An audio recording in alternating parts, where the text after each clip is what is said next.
ICC এক নতুন আয়নাবাজি শুরু করেছে, সেই সঙ্গে তারা যেন বাস্তবায়ন করে চলেছে বিসিবির প্রেসক্রিপশন।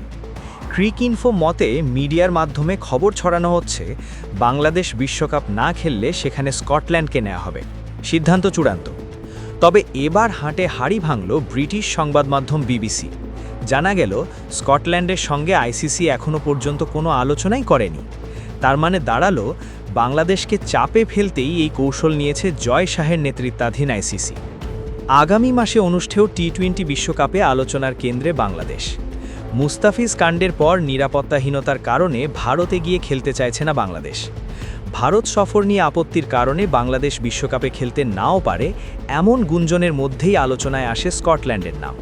তবে আইসিসি স্পষ্ট জানিয়েছে এ বিষয়ে এখনও স্কটল্যান্ডের সঙ্গে কোনো আনুষ্ঠানিক আলোচনা হয়নি। বিবিসি স্পোর্টসের প্রতিবেদনে বলা হয়েছে বাংলাদেশ সরে দাঁড়ালে সর্বোচ্চ র্যাঙ্কিংধারী অযোগ্য দল হিসেবে স্কটল্যান্ড সুযোগ পেতে পারে। কিন্তু আইসিসির দাবি এ মুহূর্তে ক্রিকেট স্কটল্যান্ডের সঙ্গে কোনো যোগাযোগ করা হয়নি। বিসিবি আগেই জানিয়েছে নিরাপত্তা বিবেচনার তারা ভারতে গিয়ে বিশ্বকাপে অংশ নিতে অনিচ্ছুক এবং ম্যাচ অন্য ভেন্যুতে চায়।